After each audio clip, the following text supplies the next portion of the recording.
Be sure to share, like, subscribe, and comment down below. Russian billionaire Fusion GPS funded by George Soros and mystery Silicon Valley elites.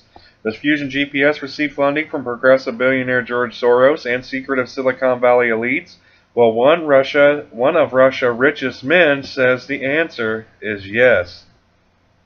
Now, Zero Hedge, via the Daily Caller, reports in a Daily Caller op-ed calling the Russian meddling narrative a false public manipulation, Russian billionaire Oleg Deripaska claims that Daniel Jones, a former FBI investigator, Feinstein staffer, and now a Fusion GPS operative, told the Russian oligarch's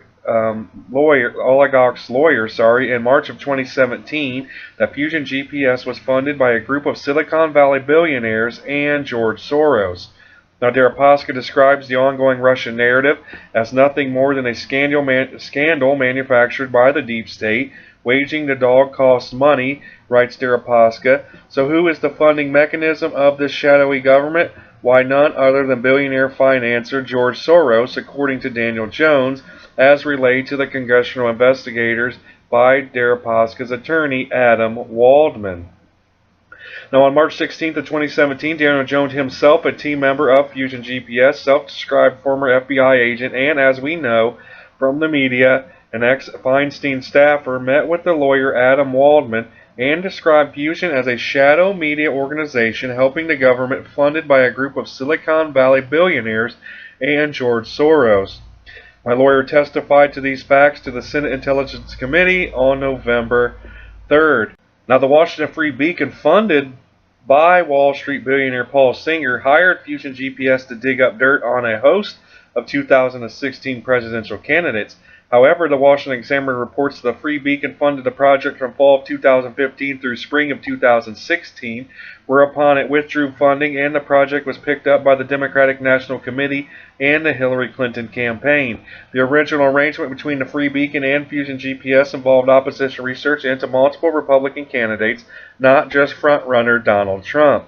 Now, sources close to the Free Beacon stressed that the project, when the Free Beacon funded it, had nothing to do with Russia and did not involve Christopher Steele, the former British spy who gathered anti-Trump dirt in Russia, reported Byron York of the Washington Examiner.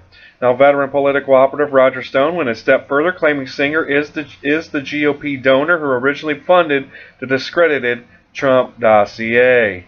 Hello, I'm Roger Stone. New York has been rocked by a story breaking regarding the origins of the famous GPS Trump dossier, a dossier that alleged that while visiting Moscow, Donald Trump in his hotel room entertained a substantial number of prostitutes and watched them urinate on a bed where Barack Obama had once allegedly slept. We now know that this dossier is a total forgery. The Washington Post revealed today that Hillary Clinton and the Democratic National Committee paid $9 million for the creation of this dossier. The handiwork was done by a former British intelligence agent named Steele. But both the Post and the New York Times said that the origins of the document began during the Republican presidential primaries, and the initial funding came from a prominent Republican money man. We can now reveal that hedge fund manager Paul Singer was the original financier of this Trump smear document, and that his agent, Dan Senor, was the operative who made sure that it got to the FBI via the Senate offices of Senator John McCain. Making the entire matter worse, we learned that the FBI paid Steele an additional $50,000 to update the phony dossier. The Democrats want to talk about collusion. They want to talk about dirty tricks. This is the dirtiest trick I've ever seen. And there you have it. Be sure to share, like, subscribe, and comment down below and tell me how you feel about this report. But other than that, I hope you guys have a great day. Let's make America great again. Peace.